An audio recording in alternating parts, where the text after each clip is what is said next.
Welcome back to my channel. কেমন আছো তোমরা? আশা করি সবাই খুব ভালো আছো আর আমরাও খুব ভালো আছি। তো খুবই ব্যস্ত আর খুবই চাপের মধ্যে একটা দিন কাটালাম আজকে। তার কারণ হচ্ছে বর সকালবেলা 6টার সময় কাজে চলে গেছে, যার কারণে আমাকে আজকে খুব চাপের মধ্যে কাজগুলো করতে হয়েছে।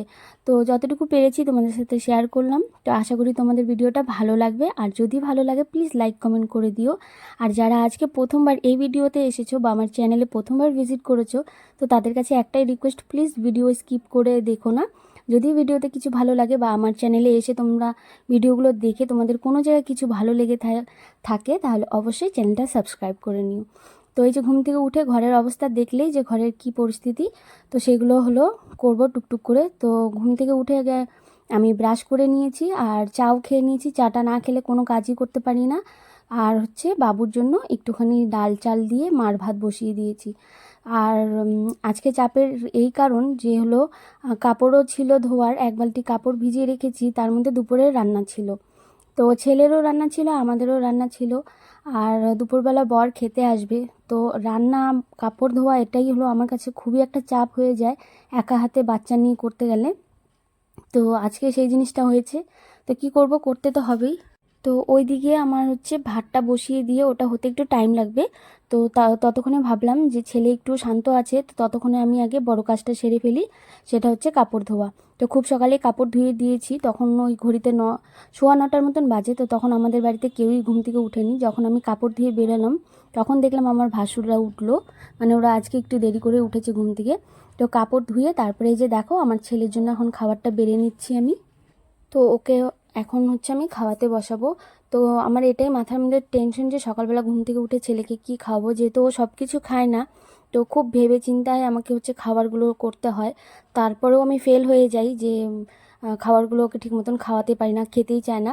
তো আজকে ভাবলাম যে একটুখানি ভাত করি। তো এই যে ডাল আর চাল দিয়ে একটু মারমার ভাত করেছিলাম, আর তার মধ্যে একটু বাটার দিয়ে দিলাম। তো একটু মাছের ডিম ভাজাও ছিল, তো সেটা দিয়ে খাওয়াবো ওকে। তো খুব ভালো খাইনি, মানে খুব বেশি একটা খাইনি, তো যতটুকু খেয়েছে অতটুকুই অনেক। ভাত তো যতটুকুই পেটে যায় ততটুকুই ভালো। তো তারপরেও আজকে ভাবলাম যে একটু নতুনত্ব কিছু করে দিই। তো ডেলি এরকম করে কিছু না কিছু ঘুরিয়ে ফিরিয়ে খাওয়ানোর চেষ্টা করি, তারপরেও ফেল হয়ে যাই। তো কি করব বলো, যে বাচ্চা খেতে চায় না না, সেই মাদের খুবই কষ্ট। তো যাই হোক, আমি কিন্তু হচ্ছে অফ ক্যামেরাও অনেক কিছুই কাজ করেছিলাম, সব কিছু তো আর শেয়ার করা যায় না, অনেক বড় একটা ভিডিও হয়ে যায়। তো এই যে দেখো দুপুরে রান্না করব করে মাছ বের করে নিয়েছিলাম, আর এখানে পটল আলু কেটে নিয়েছি, আর এখানে চালটাও ভিজিয়ে রেখেছি। কারণ হচ্ছে দুপুরবেলা খেতে আসবে আমার বর, তো সব কিছু সময় মতন করতে হবে। তো এক সময় ভয় পেয়ে যাই যে এসব এত কাজ আমি বাচ্চা নিয়ে কী করে করব। তো আজকে কিন্তু ছেলে সকাল থেকে খুবই জ্বালাচ্ছিল, খুবই ভেজাল করছিল।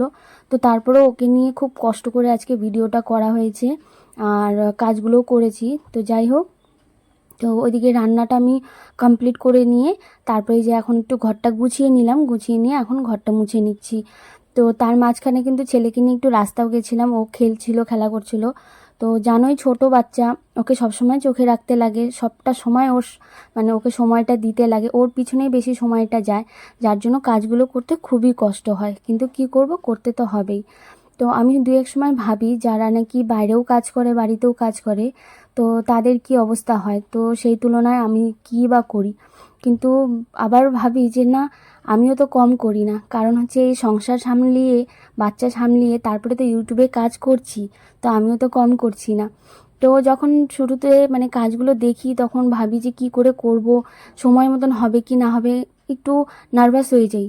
তো কাজগুলো যখন সেরে একটা সময় গিয়ে একটু ফ্রি হই, তখন ভাবি যে না, আমি ঠিক সময় মতন কাজগুলো করতে পেরেছি, তখন ভালো লাগে।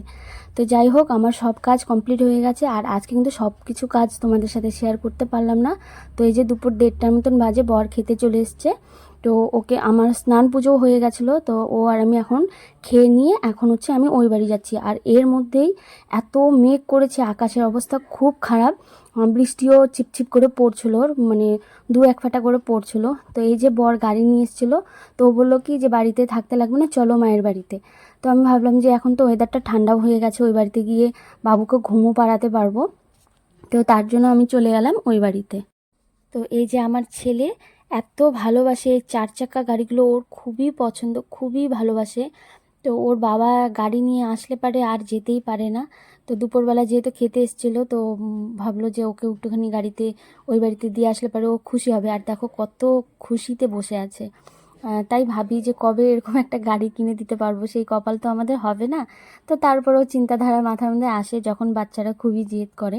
তো আমার কিন্তু শ্বশুরবাড়ি থেকে বাবার বাড়ি 2 মিনিট লাগে হেঁটে যেতে, আর গাড়িতে গেলে তো জানোই কত সেকেন্ডের রাস্তা হবে, কি মানে কয়েক সেকেন্ডেরই হবে। তো যাই হোক, এই যে আমি দুপুরবেলা এই বাড়িতে চলে এলাম। তো আজকে ভিডিওটা খুব বেশি বড় করতে পারলাম না, খুব ছোট একটা ভিডিও করলাম। তো আশা করি তোমাদের ভিডিওটা কেমন লেগেছে তোমরা কমেন্ট বক্সে জানাবে। আর যারা আজকে নতুন আছো তারা প্লিজ আমাকে একটু সাপোর্ট করো, আমাকে একটু ভালোবাসা দিও। তো চলো, সবাই ভালো থেকো, সুস্থ থেকো, দেখা হচ্ছে আবার নেক্সট ভিডিওতে।